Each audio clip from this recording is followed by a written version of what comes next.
Magandang umaga sa inyo para sa araw ng November 25 para sa bagyong Verbena. Huling namata ng pag-asa ito ngayong alas 4 ng madaling araw dyan sa may coastal waters ng Pinangamuhan, Cebu. Patungo ang bagyo matapos ang kanyang slightly intensification kaninang madaling araw. Patungo yung bagyo papuntang Negros Panay Island or Negros Island region.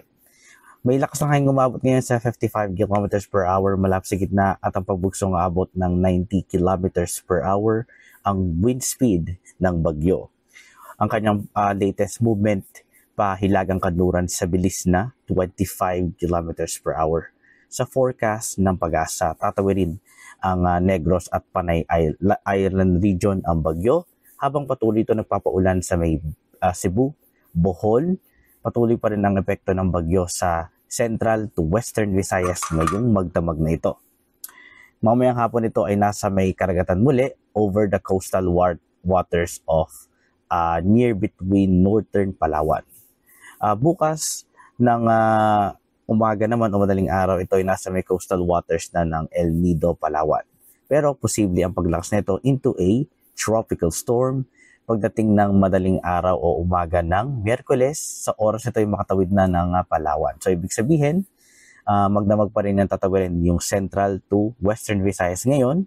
Then mamayang hapon ito ay nasa may karagatan muli bago maglandfall ng bandang hapon o gabi sa may Palawan. Nakataas pa rin ang signal number 1 o tropical cyclone wind signal number 1 sa Oriental Mindoro, Occidental Mindoro, Romblon, northern central portions of Palawan including Calamian and Cuyo, Cagayan, Silio Islands, and mainland Masbate. Sa Visayas, Antique, Aklan, Capiz, Iloilo, Guimaras, Negros Occidental, Negros Oriental, Siquijor, Cebu, Samar, including Eastern Samar, Biliran, Leyte, Southern Leyte sa Visayas, Siga number 1 naman sa Dinagat Islands, Surigao del Norte, northern portions of Surigao del Sur, Agusan del Norte, the northeastern portions of Agusan del Sur, Camiguin, Misamis Oriental, the northern portions of Misamis Occidental, the northern portions of Zamboanga del Norte. Lahat ng mga lugar na nasa ilalim ng signal number 1, posible makaranas ng pagbugso ng hangin at mga pag-ulan. Ating signal, meron tayong inabanabantayan na weather advisory, ang ating rainfall forecast na dalawang weather system bukod kay Verbena, which is ang ating shear line. Ito ay parang sa habagat. Pero this time, ang mga pag-ulan ay nakakoncentrated sa may silangang bahagi ng Luzon. Asahan ng 100 to 200 mm na dami na ulan sa may Palawan, Occidental Mindoro, Oriental Mindoro, Quezon Province, Rizal, and Polillo Islands. Western Visayas and Central Visayas, posibleng makapekto din ng 100 to 200 mm na dami na ulan. Sa may kanlurang bahagi naman ng silangang bahagi ng Visayas ay 50 to 100 mm.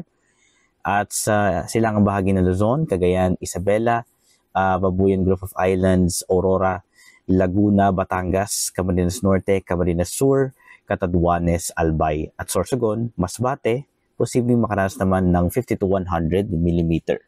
So, ibig sabihin ngayong araw, nakafocus ngayon ang circulation ni Bagyong Verbena sa may kanlurang bahagi. Tapos, habang ito'y kumikilos papuntang Palawan, pati yung ating pag-ulan sa shear line ay lumalapit banda sa may silangan ng Luzon. Kaya mag-ingat po sa paglabas ng rainfall warning at heavy rainfall warning ng pag-asa ngayon sa banta ng flash flood and landslide. So, mamaya, kung magkakaroon ng live stream, gagawin po natin to ngayong November 25. So, ibig sabihin, ito po muna ating latest mula sa Typhoon Watch. Mag-ingat po kayo and God bless.